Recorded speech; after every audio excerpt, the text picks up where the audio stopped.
लक्षयित्वा चेङ्गितं तेषां लक्ष्मणो ज्येष्ठमब्रवीत् क्व सीतेति त्वया पृष्टा यथेमे सहसोत्थिताः दर्शयन्ति क्षितिं चैव दक्षिणां च दिशं मृगाः साधु गच्छावहै देव दिशमेतां हि निर्ऋतिम्।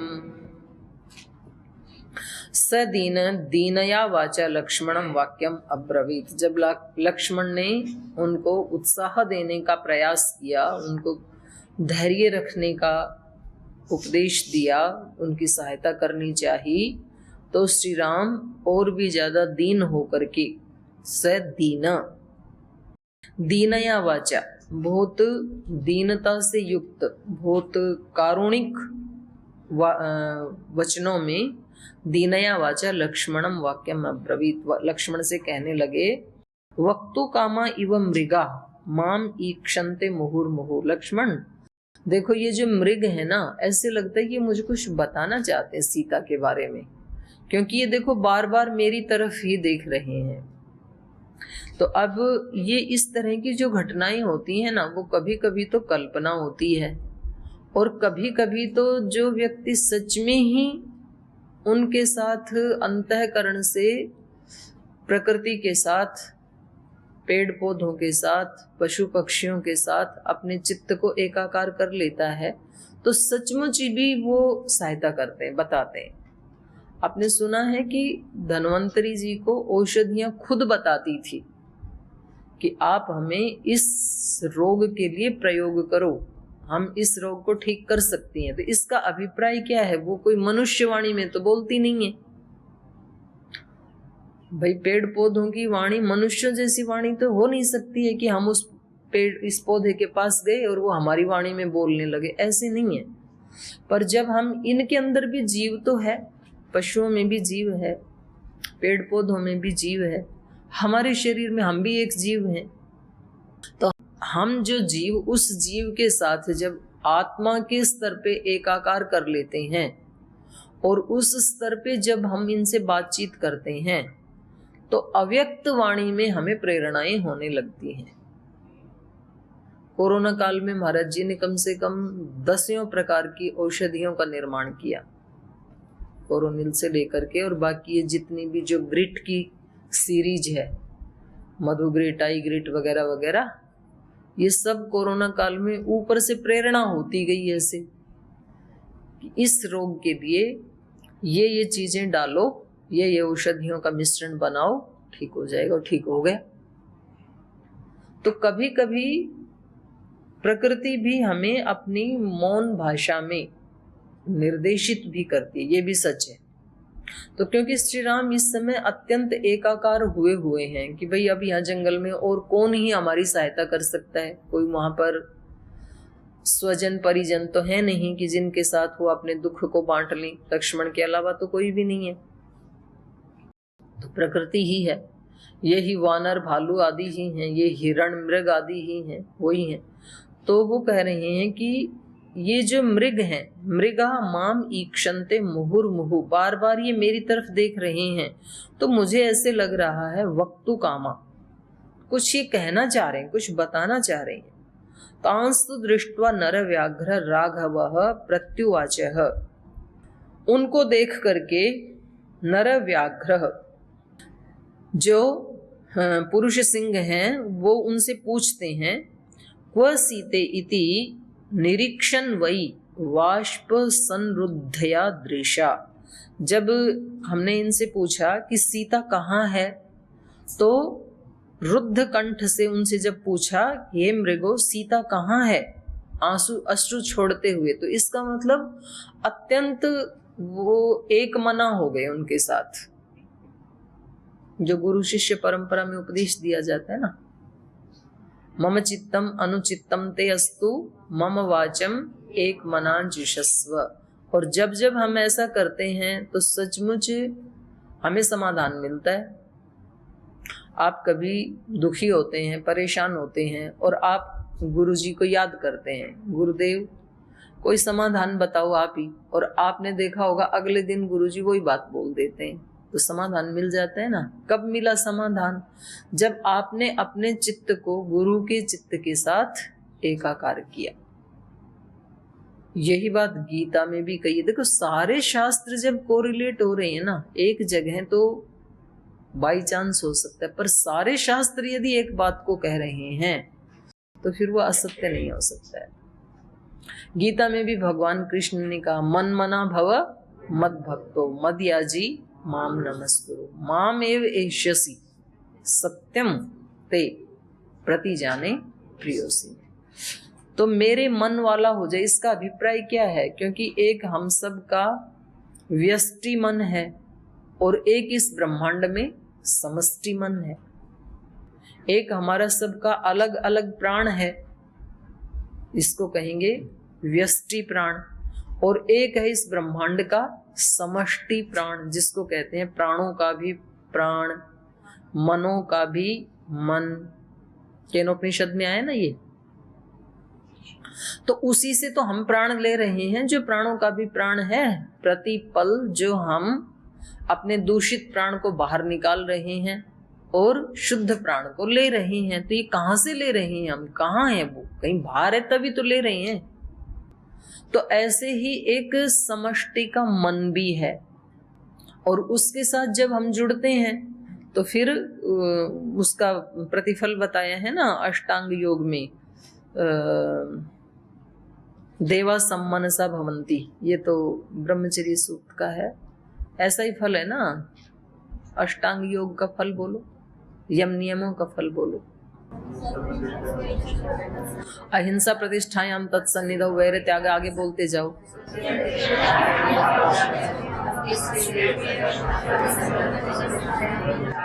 शौचात स्वांग जुगुप्सा परैर संसर्ग शौच संतोष। तप का क्या फल है? तप का फल क्या है? तप करने से क्या मिलेगा?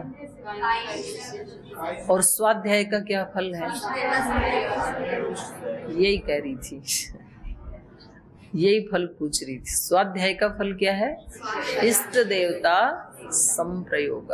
ये इष्ट देवता संप्रयोग क्या है और स्वाध्याय क्या है? उन देवों के साथ आपका जो भी इष्ट देव है उसके साथ आपका संपर्क सिद्ध हो जाता है, और वो फिर आपकी सहायता करते हैं, आपको दिशा दिखाते हैं, जो जिसका इष्ट देव है। क्योंकि वो तो हम अपनी कल्पनाओं में बना लेते हैं किसी भी एक रूप को। अब जैसे भगवती के अनेक रूपों की पूजा अनेक लोग करते हैं। नवरात्र में 9 रूपों की पूजा, फिर उससे अतिरिक्त भी कोई महासरस्वती की, कोई महादुर्गा की, कोई महाकाली की, महालक्ष्मी की, महागौरी की, विंध्यवासिनी, कितने सारे रूप है ना। 108 नाम तो उसी में ही बोलते थे, और 108 नहीं, फिर उसका सहस्र नाम, और सहस्र नाम नहीं, उसके तो अनंत नाम हो सकते हैं। लेकिन है एक ही शक्ति, शक्ति एक ही है, भगवती शक्ति। तो अब उसी एक को जो जिस नाम से, जिसकी जिस नाम में श्रद्धा है, तो उस शक्ति के साथ फिर हमारा संपर्क हो जाता है। अब कोई व्यक्ति बोलता है कि जी मैं तो गायत्री का उपासक हूं, मैं इन सब में विश्वास नहीं करता हूं। गायत्री भी उसी का ही नाम है, सावित्री भी उसी का ही नाम है, सब नाम उसी के ही हैं। जैसे महर्षि दयानंद जी ने सत्यार्थ प्रकाश में भगवान के विष्णु के कितने नाम बताए? 100 तो बताए हैं उन्होंने सिंबॉलिक रूप से। फिर बोले अनंत हो सकते हैं, क्योंकि वो अनंत है तो नाम भी अनंत हो सकते हैं। तो ऐसा होता है। ये मतलब ज्यादा बुद्धिमान तो क्या कहेंगे उसको, जो कुतर्क बुद्धि होती है ना, फिर ऐसे ऐसे प्रसंगों को देख करके एक तरफ से सिरे से खारिज कर देते हैं हम। क्योंकि हम बहुत एक स्थूल धरातल के ऊपर हमारा जीवन होता है, स्थूल दृष्टि से ही देखते हैं सब चीजों को, फिर हम उसका विरोध करने लग जाते हैं। तो उसमें जो निहितार्थ है, कुछ समझाने के लिए क्या कहा गया है, उसको फिर हम चूक जाते हैं। जैसे हम सब लोगों का जो स्थूल शरीर है, सबके अलग अलग वाणी, आकृति, स्वभाव आदि, तो ये तो हमारे अस्तित्व का एक बहुत छोटा सा पार्ट है ना। बड़ा पार्ट क्या है हमारे जीवन का? हमारे विचार। विचार दिखाई देते हैं क्या किसी के? किसी के भी दिखाई नहीं देते। पर जीवन छोटा या बड़ा किससे होता है बताओ? विचार से ही होता है भाई। भावनाएं दिखाई देती हैं किसी की ऐसे स्थूल दृष्टि से? स्थूल दृष्टि से तो दिखाई नहीं देती हैं, पर भावनाएं हमारे अस्तित्व का पार्ट है कि नहीं है? आप ही बताओ। अब गुरुदेव की भावनाएं हम सब के प्रति कैसी है? आत्मीय भावना है, अपनेपन की भावना है। तो हम उसको फील करते हैं कि नहीं करते हैं? तो एक भावनात्मक जगत जो है वो स्थूल से बड़ा है कि नहीं है? स्थूल रूप में तो हमें मिलते भी नहीं है कभी, मतलब कभी महीने 2 महीने में 6 महीने में मिलते हैं, लेकिन तो भी हमें इस बात की अनुभूति होती है ना कि हम एक सुरक्षित छांव में सुरक्षित हैं, आश्रय में है एक। तो हमारे ही अस्तित्व का कितना बड़ा पार्ट इनविजिबल है, दिखाई नहीं दे रहा। विचार दिखते नहीं है, भावनाएं दिखती नहीं है, मानस कर्म दिखते नहीं हैं, ज्ञान विज्ञान दिखता नहीं है। लेकिन न दिख करके भी अप्रत्यक्ष रूप से भी जीवन उन्हीं के अकॉर्डिंग हमारा बनता है, अच्छा या बुरा, सामान्य या विशेष। स्थूल शरीर के अकॉर्डिंग नहीं बनता है जीवन किसी का। स्थूल शरीर हो सकता है किसी व्यक्ति का पूज्य गुरुदेव से बहुत सुंदर हो सकता है, बलिष्ठ हो सकता है, लंबा तगड़ा हो सकता है, लेकिन उस व्यक्ति को महान नहीं माना जाएगा। महान उसी को माना जाएगा जिसका सूक्ष्म जगत महान है। तो ये तो बहुत छोटा सा पार्ट है। तो श्री राम इनसे पूछ रहे हैं और उसको देख रहे हैं वो, कि जब इन्होंने पूछा श्री राम ने उनसे कि बताइए सीता कहाँ है, वाष्प निरीक्षण वही वाष्प संरुद्धया दृशा, अश्रु छोड़ते हुए रोते हुए उनसे पूछा। तो इसका मतलब है अत्यंत वो एक मना हो गए उनके साथ। एवं उक्ता नरेंद्रेण ते मृगा सहसा उत्थिता। जब श्री राम ने ऐसे कहा आंसू छोड़ते हुए उनसे कि भाई आप ही कुछ बताइए, तो अचानक वो मृग खड़े हो गए। ऐसी कहानियां आपको भक्तों के जीवन में अनेकों मिलेंगी। संत एकनाथ गधा प्यासा था और वो गंगा जल लेकर के रामेश्वरम चढ़ाने जा रहे थे, गंगोत्री से ला करके। और उनको लगा कि भाई ये प्राणी है, इसमें भी तो वही जीव है, वही अंश है, मैं वहां जाके चढ़ाऊंगा और ये तो बेचारा तड़फ रहा है, तो इसको ज्यादा आवश्यकता है इस गंगा जल की। और उन्होंने उसके मुख में डाला और वहां क्या प्रकट हो गए? शिव। शिव प्रकट हो गए, वो शिव के रूप में ही थे। तो ऐसी अनेकों तो संतों की कहानियां मिल जाती हैं, किस किस रूप में। तो अब यहाँ पर ये जो मृग हैं, अब कोई कहानी बना सकता है मृग किस रूप में आ गए? उनका पथ प्रदर्शन करने के लिए किसी देवता के रूप में ही आ गई, क्योंकि जंगल में कौन बताए किस दिशा में जाएं। ये तो अरण्य है, घनघोर दंडकारण्य है, ये दंड की तरह से वृक्ष खड़े हैं ऐसे वहां पर। तो किस दिशा में जाएं? मान लो सीता गई हैं दक्षिण दिशा में और ये चल पड़े उत्तर की तरफ, तो कहाँ पहुंचेंगे? अयोध्या ही पहुंच जाएंगे फिर तो दिशा कौन दिखाए वहां पर? तो दिशा दिखाने के लिए भी वहां पर भागवत शक्ति ही उपस्थित हो गई। और हम भी ऐसे बोलते हैं अपने जीवन में कि जी ये व्यक्ति तो मेरे जीवन में भगवान बन करके आ गए। सुबह सुबह आप प्रतिक्रियाएं सुनो साधकों की, पूज्य गुरुदेव के लिए योगग्राम में, निरामयम में, वेलनेस सेंटर में, बोल जी हम तो बिल्कुल हमने आशा छोड़ दी थी, आप तो हमारे जीवन में भगवान ही बन करके आ गए। हमने आपको टीवी पे सुना, आपकी प्रेरणा को सुना, हमने वैसा किया और आज हम बिल्कुल स्वस्थ हैं। तो हर रूप में ये जो पशु पक्षी, पेड़ पौधे, जल, वायु, आकाश, पृथ्वी, अग्नि, पंचभूत, मनुष्य, संबंध, ये सब क्या है? भगवान का विश्वमय रूप है, सगुण साकार रूप है। ये भगवान से अलग नहीं है। ये विश्व, विश्वमय और विश्वातीत।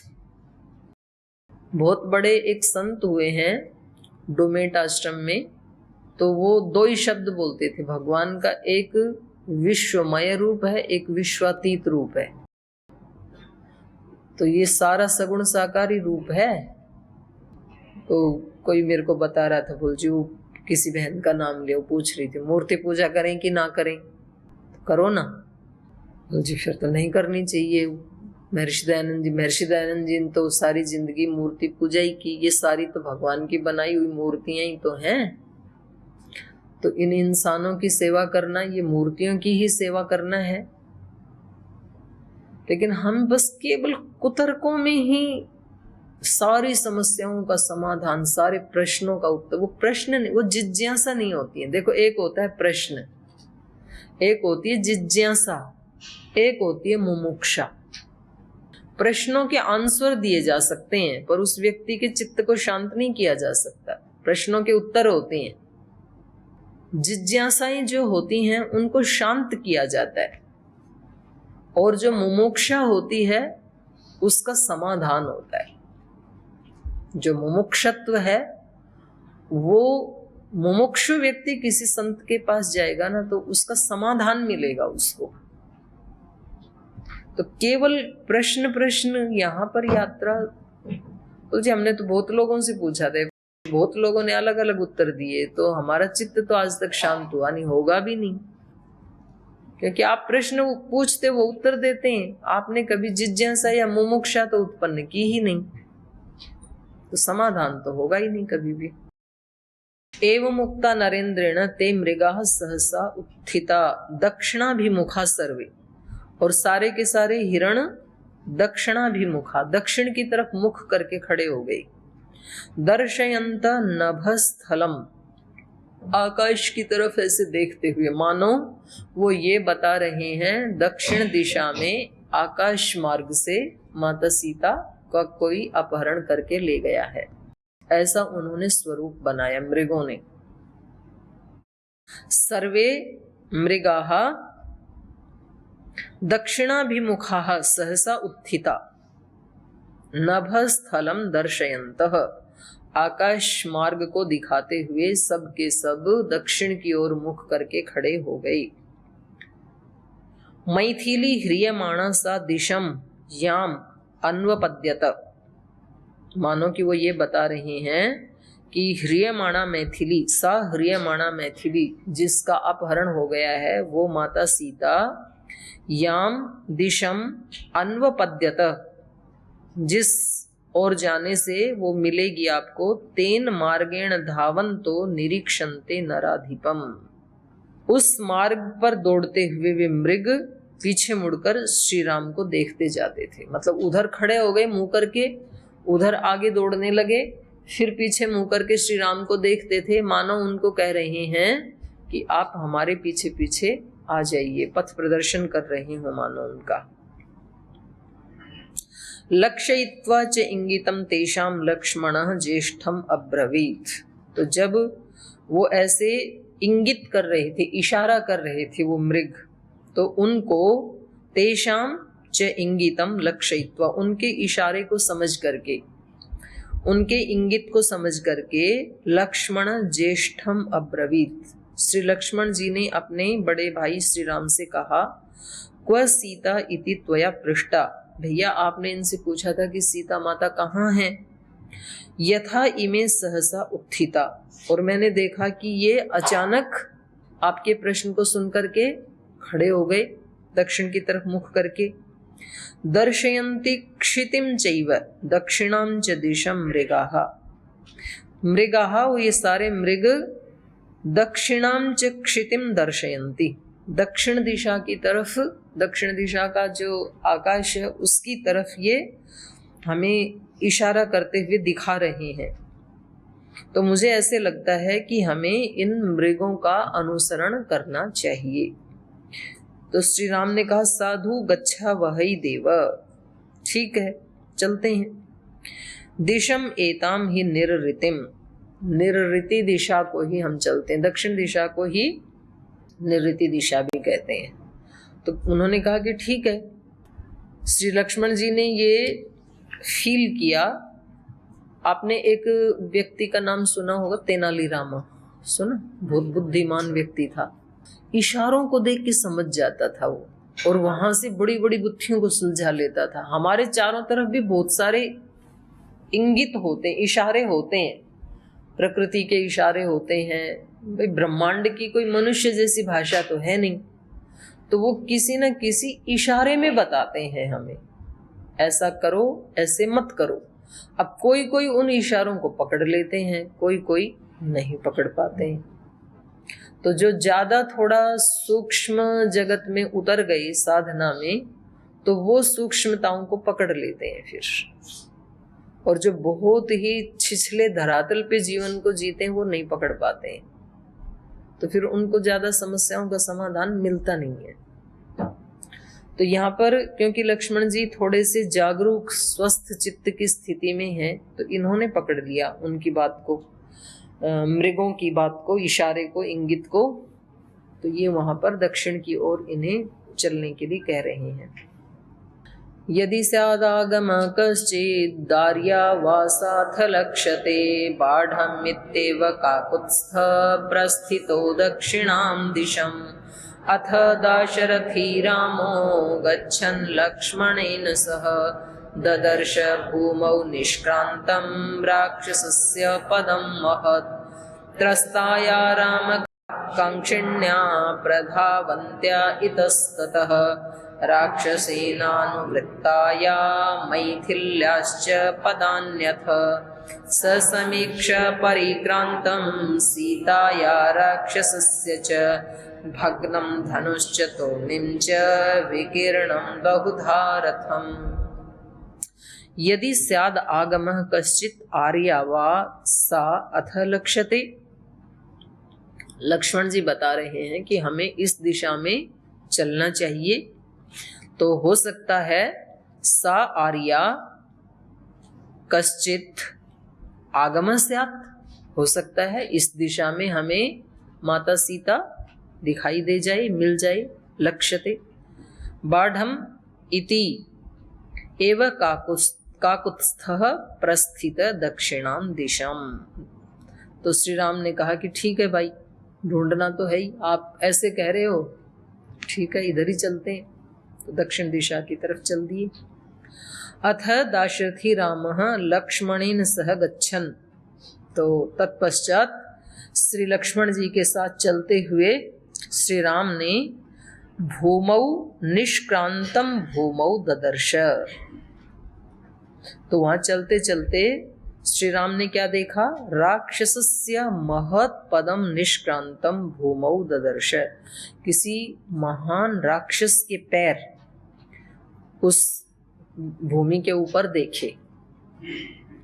तो ऐसे में बता रही थी कि ऐसे बहुत सारी ना, मैंने इनकी कहानियां पढ़ी हैं तेनालीरामा की। वो किसी व्यक्ति के पद चिन्हों को देख के पहचान लेते थे और फिर उस व्यक्ति को ढूंढ के वो गुत्थी सुलझा लेते थे, किसने ये कार्य किया होगा।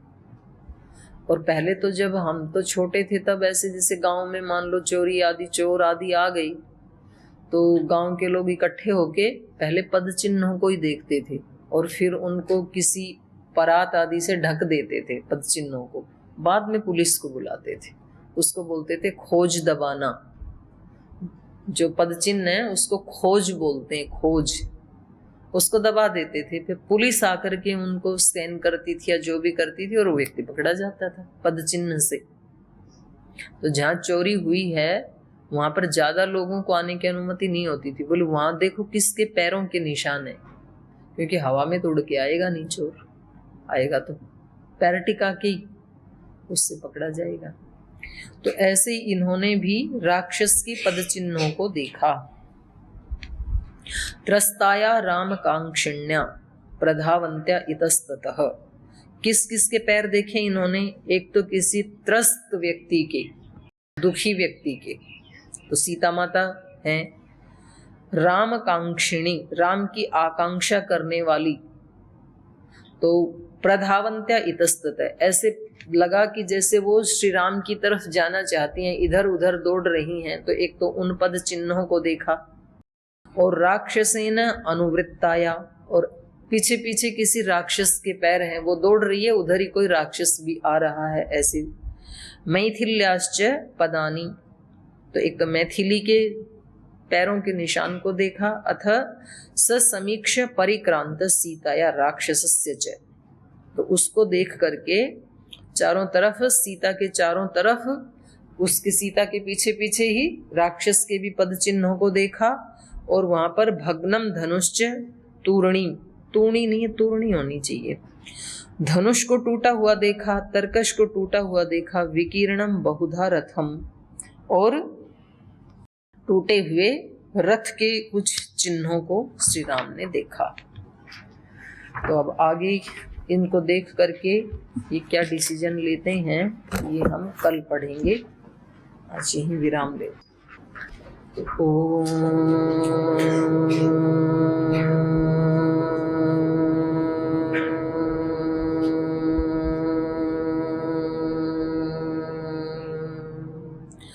शांति शांति शांति। श्री गुरुभ्यो नमः।